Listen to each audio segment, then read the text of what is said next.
In my previous video, I did sort of make a promise that I would make a time lapse for my next video. But to be honest, I didn't really know how to officially start making it. And being my usual self, I was overthinking and trying to decide which type of time lapse to make, what kind of content to make for it. I spent a lot of time researching about how to make a video, and since I couldn't decide on which time-lapse video to make, and I did a lot of research, so I figured why not just make a video out of talking about my research. So let me just preface this by mentioning that this is not really a definitive or exhaustive video about how to make a good time-lapse. I've been thinking about making my own time-lapse, and this video is just about sharing the results and my personal opinions. And so if you are at the same stage of your art or content creation journey, then perhaps this is for you to sort of use as a point of reference.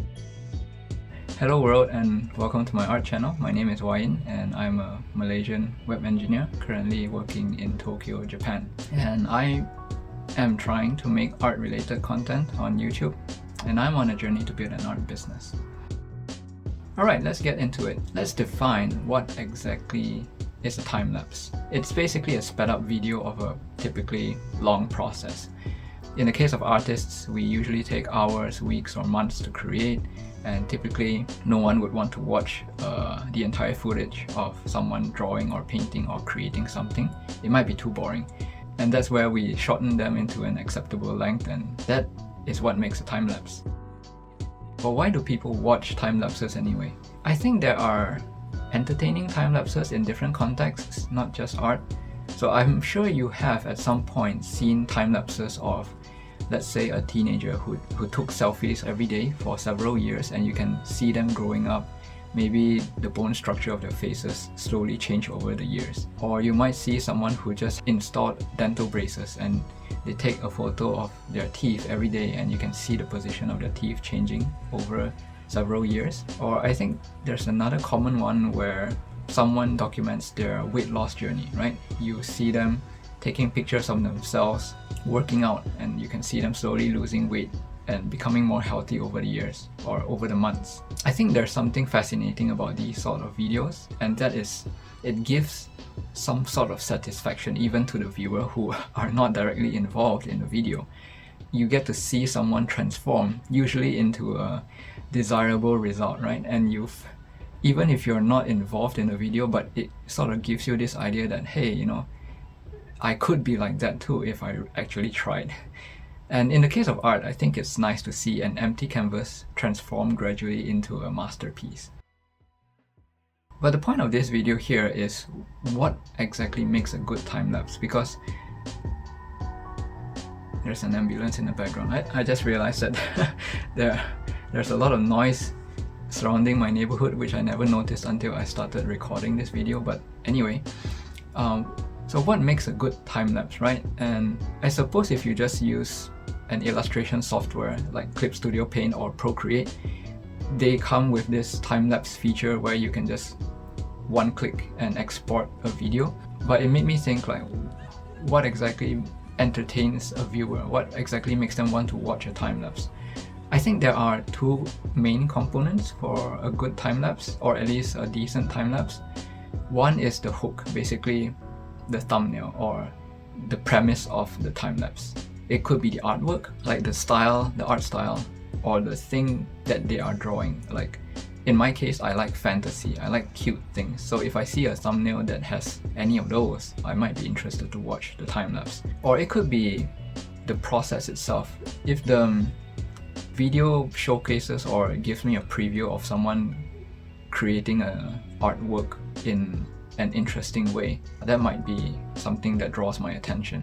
Or, you know, the hook could be just the artist themselves. Maybe they are a famous figure or a popular person with a unique personality, or someone who I sort of relate to on top of what they draw. And once you hook them, right, you might have to think about how to maintain their attention as they watch your time-lapse. And usually the journey can be anything like the creation process, which is what most time lapses are, or it can also be a sort of exposure to people who are unfamiliar with the niche. In the case of like sculpting or knitting. Or it could also be a time-lapse video that shows you how to use certain tools or processes, basically a tutorial. Or it could show an unconventional way to create drawings, which I will talk about in a minute. Or at the end of the day, it could be about the artists themselves talking about their art or their opinions or their experiences, whether or not it's related to art. Now, what kind of content can I make for a time-lapse video? I sort of came up with a few ideas, basically entertainment and education. I could make entertainment type of time-lapses. One, I could make fan art. I know some artists don't really like making fan art, myself included. I would rather draw something original to tell my own story, to showcase my own design, my own character. But I suppose as a content creator, I also have to worry about growing an audience, and I think usually a typical audience would be more likely to relate to a piece of artwork that is already established, to something that they are already familiar with. If I like to draw fantasy characters, I'm more likely to draw an audience or draw the attention of my potential audience by making fan art of Genshin Impact or The Legend of Zelda. Or in some cases like Kim Jong-gi, if my art is exceptionally good, then I probably don't have to do anything. I just draw the way I usually do and people would flock towards my art. In my case, I don't think my art is exceptionally good, so I don't think this would work for me, so I would probably have to do the fan art method. 2, transformation. Well, I did talk about the time-lapse videos about people losing weight or transforming, growth basically, right? It could apply to art to show my growth as an artist or my transformation in my art style, basically as a form of documentation or just to inspire others. If I show my art from, let's say, 10 years ago when I started drawing, and then I show how much I've improved today, it might inspire someone to think that, oh, if they can do it, maybe I can too. But yeah, there's only a finite number of times you can do this kind of videos. 3, novelty or niches. There are people I've seen videos of who paint with their feet, who paint with their mouth, who can draw multiple pieces at the same time. It's an example of using a common tool but showcasing an uncommon process maybe. Or I have seen some videos of people who create a common artwork, sort of a common medium, but using unconventional tools like tree branches, or I've seen one where they hang paint in a bucket and they just swing it around and pour it onto a rotating canvas on the ground. It's an example of having a common outcome, a common result, but using uncommon tools or methods as well. Or in the case of some artists on YouTube, I have seen polymer clay sculpting, I have seen wood carving, I have seen knitting. This kind of time-lapse is probably best for exposing viewers to relatively uncommon fields of art or niches, right? Unfortunately, I don't have any special skills. I don't know how to sculpt, I don't know how to carve wood, so I most likely would have to skip this. Now, when it comes to educational type of time-lapses, I think I could make more effective time-lapses in these. 1, common mistakes. I could point out common mistakes that artists tend to make, especially beginners, and show my way to resolve them. A common topic being the anatomy of the head or the body or the hands or the feet, or it could be composition or layout mistakes, which I personally am struggling with as well. If you study your works and you study the master's works, it might help you to critically analyze your own art and hopefully you can improve from there. I could also show a common incorrect usage of colors, which I also do quite often. For example, when you think, oh, I want to paint something bright under the sun, I would use pastel colors without realizing instead of using bright colors, I could use saturated colors. So of course you have to sort of show examples of this. Talking about it doesn't really help. In my case, I knew about the theory but I never knew how to apply it until recently, so perhaps I could do time-lapse videos about that. 2, alternative solutions. I could also show multiple ways to achieve the same effect. For example, I tend to create patterns or noise in my artwork manually by copy-pasting or manually drawing all the patterns by myself. Alternatively, I could use the software tools and create stamps or custom brushes to achieve the same effect with less effort. Another example is I could just show different ways to use different tools in popular software. 3. Art or master study. This is a common technique that most artists would recommend if you want to improve or learn from other people who paint better than you or paint in a way that you want to paint. Typically, it's a master study, right? You would copy someone's art, usually a master, and while you're copying, you try to be more critical about what you're doing, understanding why your painting is different from your master's painting. Basically, it's just a self-study technique. And I guess in the context of time-lapse video, I could talk about and share what I learned while I was drawing that particular thing in a time-lapse. If you're an experienced artist, I'm pretty sure you can share a lot of knowledge explicitly in a time-lapse video. But since I'm self-taught mostly, I don't really know if I learned the things correctly, but I do think that as long as the result looks close enough or they look like what I wanted to achieve, then I think it should be good enough. What was it again? Perfect is the enemy of complete or something? I don't remember, but yeah. At the end of the day, if I'm doing a master study, the purpose is just to still entertain the viewers, right? So I could share just my unique perspective about what I'm learning, what I'm drawing, and treat it like a podcast or some kind of draw with me video. I could talk about my stories, experiences, and opinions while the time-lapse is playing in the background. In summary, time-lapses are a great way to entertain and educate viewers. Basically, you use your artwork as visuals, and then you can just slap on any sort of audio to enhance the value of the time-lapse, I suppose. I could show growth, I could show transformation of my art. I could try to show some interesting way to create the art, although that's very unlikely. I just use a regular pen tablet and my laptop. Or I could teach or guide other artists, especially beginners, by showing examples and explaining those examples, basically a tutorial or some kind of educational lecture. Or I could entertain like a celebrity or some kind of interesting person. I don't know if I'm interesting as a person, but I like to... Okay, I'll be back.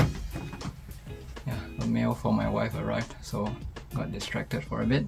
I think I was talking about how I'm not sure if I'm an interesting person, but I think most people are unique, right? They have their own stories, their own history, and if they're open enough to talk about the things that happen to them throughout their entire life, the events in their life and the people they meet, I'm pretty sure everyone has very interesting stories to talk about. Even just opinions and how they use their life experiences to guide or form their opinions about art, for example. I think that would be interesting, and perhaps I can do the same thing. Personally, what will I do then? This is hard, but I think the simplest I could do is just export the time-lapse videos from my favorite software, which is Clip Studio Paint, throw in a background music and just call it a day. Or maybe if I really want to provide value to my initial time-lapse videos, I'll just add some commentary about what I'm drawing in the time-lapse. I think that would be interesting or entertaining for some of you. I don't know. I don't really have that many viewers on this channel at the moment, so I don't really know who my target audience is or what kind of things that you guys like to watch. But I think if I were to try to attract more people to my channel, I probably have to resort to doing fan art or master studies. At this point, to be honest, I don't think it matters. My audience is still kind of small, so probably even if I mess up, there will be people who will understand my position and support me regardless and encourage each other to grow as an artist and also a content creator. So anyway, I think that's pretty much it for this video. I wanted to do some sort of ice breaking where I casually talk about things that are not related to this video, but I figured if I talked about it in the beginning of the video, people might just click off and assume that I'm ranting and not providing any sort of value, which is why I moved the section to the end of this video. So yeah, this is actually my second video for this channel, but my 11th take. So I have recorded this video over and over again. This is my 11th time based on my 5th script. So basically I have rewritten this script 4 times. The original script was kind of rigid. It was also very serious and lengthy. It had long paragraphs for every point I wanted to talk about. But with every revision of the script, it got simpler and casual and more fun to write actually. The content itself also evolved as I rewrote my scripts. At the very beginning, I was trying to be more serious and share information like top 3 tips you should do to make your time-lapse better, but it evolved into what I discovered, what I think it makes a good time-lapse, and what I think I will do. And the reason I changed the style was because I didn't want to pretend to be an expert, right? I may be able to draw decently well, but that doesn't make me knowledgeable about a lot of things because my career is still as a programmer, so my expertise is in programming. I have more opinions about programming, but my passion is still in art, right? I want to make it as fun and casual as possible, so trying to tell people what's the right way to make time lapses is probably not a good idea. Or at least, I don't think it's my style, basically. I'm not exactly confident, but also I don't want to fake it until I make it in some way. And I think by now, since I've recorded myself like 10, 11 times, I've gotten over being camera shy. But of course, I still need lots of practice for writing a script. Anyway, for the next video, I already have an idea of what to make. So it took me close to a month to make this particular video. And within this month alone, I actually went for several art gatherings in Tokyo to sort of like make new friends, make connections, and basically expose myself to the art ecosystem. I don't know what's the word for it.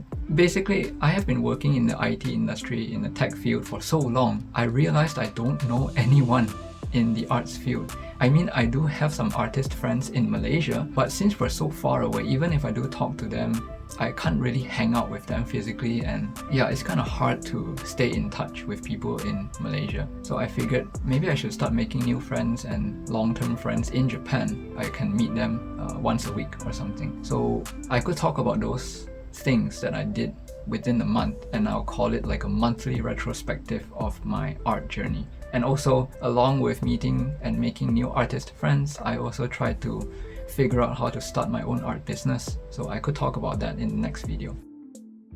So what do you think about this video? Were there any aspects about time lapses that I should have considered? I'd be more than happy to hear your comments or advice. And if you enjoyed this video, and if you want to keep up with my journey as a newtuber, as a fellow artist, please like, subscribe and all that. It helps the YouTube algorithm to recommend this video to other like-minded people. So yeah, thank you so much for watching, and I'll see you in the next video. Bye!